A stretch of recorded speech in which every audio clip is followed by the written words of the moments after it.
Would you donate an organ to save a total stranger's life? Hopefully, after you see this story, you'll think about it. 10 News This Morning anchor Allison Croft introduces you to a Tampa woman who is in desperate need of a kidney.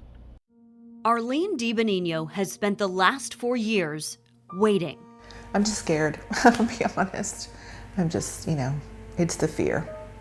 It's the fear. I have a beautiful daughter, and it's hard. It's hard. Some days are better than others. This isn't one of those days. On this day, even sitting on the couch for an interview was exhausting, but she's doing it because the need is great. I need a kidney. I need a kidney. Arlene has had nephritis since she was 1.5, but in 2013, it became extremely serious. Now at 45, her kidneys have continued to deteriorate. She has to take 6 pills twice a day.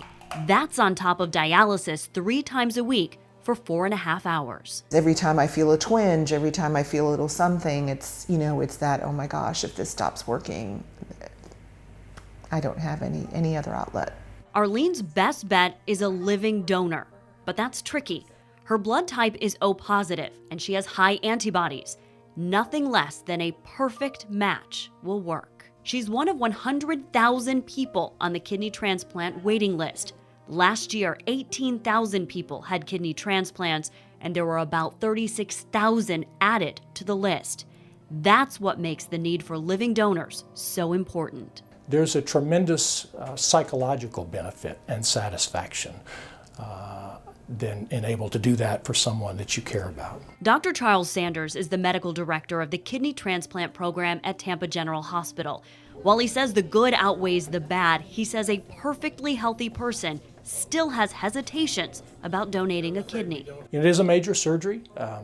It does carry with it the lowest risk of any surgical procedure. There is a mortality risk. It's 0.03%.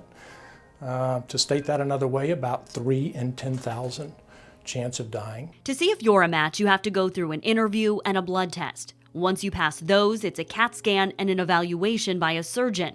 While these seem like small tests, they could mean life-changing results for people like Arlene. If anything, I want the public to understand what a gift they could give to someone else. And even on a day that's this exhausting, she's finding the strength to wait for that gift. I have a great amount of faith, so that's been very important to me. And then knowing that there's so many people that care, it really keeps you focused on what's important, which is fighting and not giving up.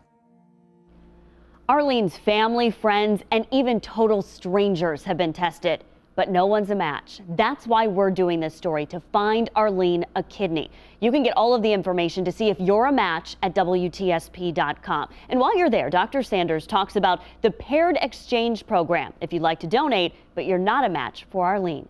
Allison Croft, 10 News, WTSP. These two deputies